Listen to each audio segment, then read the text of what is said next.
I realized something the other day. It's that of all my friends, I have the crappiest cell phone of any of them.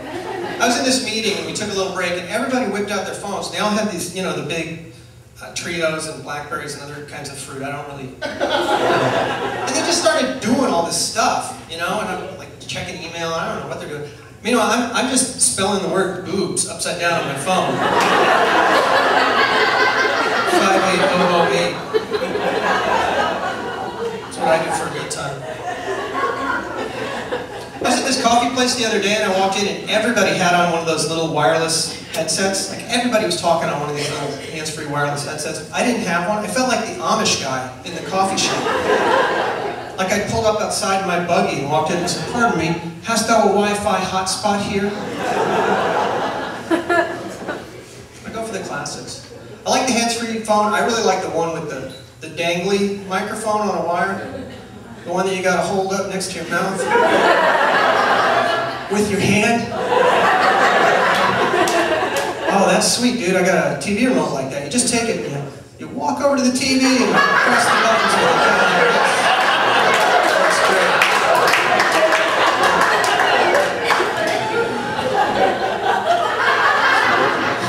I flew on JetBlue last week. Anybody ever fly JetBlue? Yeah, it's awesome. You get a leather seat, get the TV, your own TV. They feed you junk food. It was weird. I forgot where I was for a minute. I thought I was at home. Then I realized something's missing. So I said to the flight attendant, I said, "Hey, like every 15 minutes or so, could you stop by my seat and just lean in and say, 'Are you even listening to me right now?'" And I would be emotionally unavailable to you. So.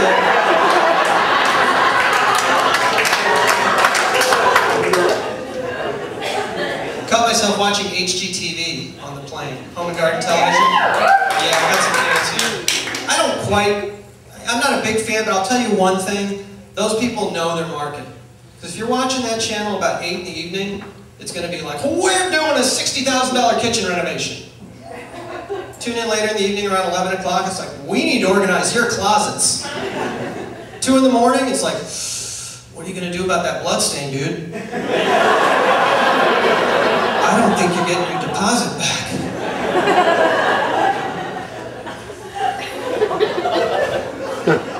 Tell you a little bit about me. I'm what you might call newly single. Hilarious. Yeah, my therapist said that sounded better than shattered. So.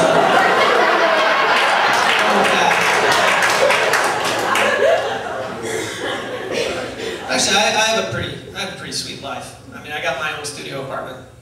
300 square feet of magic. It's in the city. It's in a part of the city called the Tenderloin. If you're familiar with it. If you're not, I'll just tell you that the way I found my apartment building is I was outside and it had one of those big banners, you know, and it said, "If you lived here, you'd be drunk by now." So, for my birthday this year, my parents gave me a futon. Jealous? Huh? Good to be me. That's all I'm saying. I have a sparsely decorated apartment. I decorated it in a style I call Al-Qaeda's safe house. Basically, all I got in there is I got my futon, a TV, and a stack of porn.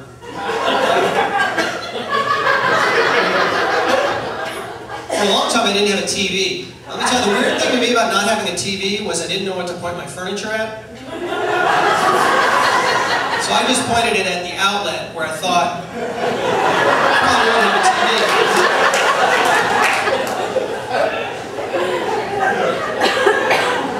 For a few months there, when I was going to bed, I had to watch my cell phone recharge. Usually I just try to catch like the first 10 minutes or so, you know, but sometimes you get sucked in. Yeah. It's weird living on my own again.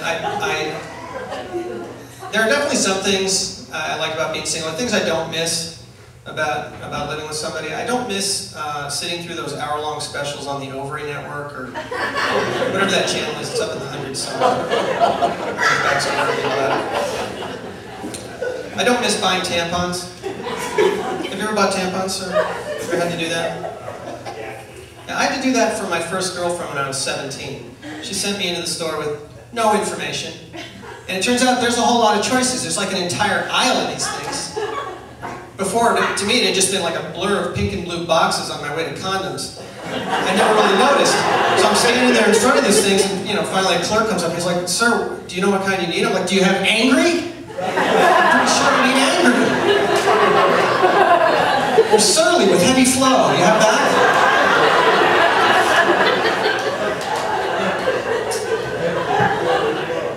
I don't miss buying toilet paper in insane quantities. I used to see those people walking out of Costco and laugh at them, Then I realized that's like a week's supply.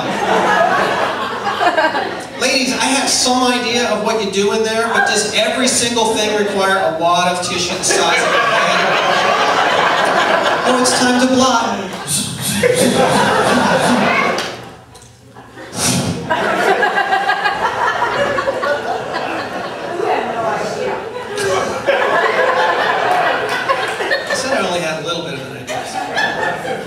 My ex was into environmentally friendly products. And I'm sure nobody here is a fan of environmentally friendly products, right? She was into like Simple Green, you know Simple Green? And basically it's like chlorine except it doesn't clean anything.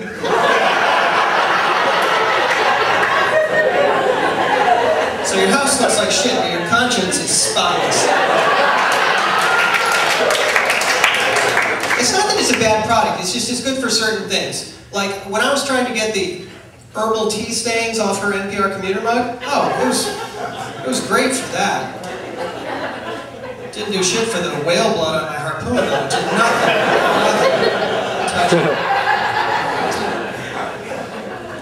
She was also not a fan of products tested on animals, no animal testing. She didn't mind eating animals, she just didn't want anyone shampooing them.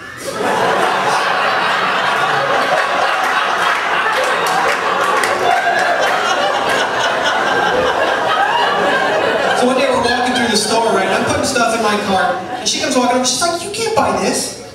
This is tested on animals." I'm like, "Well, it's rat poison."